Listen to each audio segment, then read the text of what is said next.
আসসালামু আলাইকুম রহমতুল্লাহি আবরকাতুহু।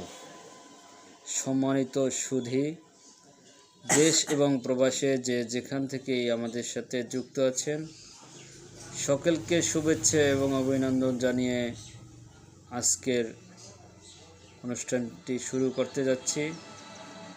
দর্শক, আজকে আমাদের মাঝে উপস্থিত আছেন সম্মানিত লেখক, সাহিত্যিক ও গবেষক ফকির গোলাম মোহাম্মদ। দর্শক, চলুন আজ বেশি কথা নয়, সরাসরি আমি আমাদের আলোচকের কাছ থেকে শুনব আমাদের জন্য কী লেখাটি উপহার নিয়ে আসলেন। আসসালামু আলাইকুম রহমতুল্লাহ স্যার। ওয়ালাইকুম সালাম রহমতুল্লাহ বরকাতুহু। সুধী মহল, আপনাদের কাছে আমার আকুল আবেদন, নিবেদন, আপনারা সত্যিকারী সত্য জিনিস যেটা সেটাকে যাচাই বাছাই করে দেখেন। আমরা যে নামাজ পড়তেছি, নামাজ আমাদের কোন নামাজ হয়েছে, সেই নামাজটা কী, সেইভাবে এবার সেই সম্বন্ধে আমি কিছুটা বর্ণনা দিচ্ছি। এখন আরম্ভ করছি। আসসালামু আলাইকুম। একাগ্রতা চিত্তে পড়ো নামাজ, ধ্যানে রাখো আল্লাহরে। একাগ্রতা চিত্তে পড়ো নামাজ, ধ্যানে রাখো আল্লাহরে। আল্লাহ ছাড়া সিজদা হারাম, জানো তোমার অন্তরে। আল্লাহ ছাড়া সিজদা হারাম, জানো তোমার অন্তরে। নামাজে সিজদা করো, মুর্শিদ কাবার রূপ নিহারে।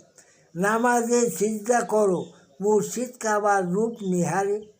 তোমার নামাজ শুদ্ধ হবে, আল্লাহ খুশি অন্তরে। ঠিক হইলে নামাজ আল্লাহ তোমার আল্লাহ, ঠিক হইলে নামাজ জান্নাত তোমার আল্লাহ দ্বারে। একাগ্রতা চিত্তে পড়ো নামাজ, ধ্যানে রাখো আল্লাহরে। আল্লাহ ছাড়া সিজদা হারাম, জানো তোমার অন্তরে। যাদের নামাজে গায়রুল্লাহ চিন্তা ভাবনা আসে সদায়, যাদের নামাজে গায়রুল্লাহ চিন্তা ভাবনা আসে সদায়, তাহারাই মোনাফিক আল্লাহর সাথে নামাজে করিয়া। তাহারাই মোনাফিকই আল্লাহর সাথে নামাজে করিয়া যায়।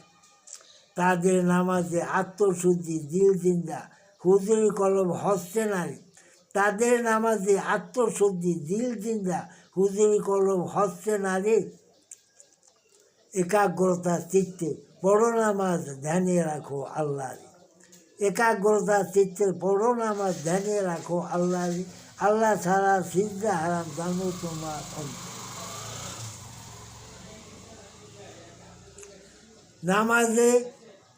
নামাজ মানুষকে বেহেশত দিবে, আবার জাহান্নামে নিবে। নামাজ মানুষকে বেহেশত দিবে, আবার জাহান্নামে নিবে। কোন নামাজে মুক্তি পাবে, জেনে লও সবে। কোন নামাজে মুক্তি পাবে, জেনে লও সবে।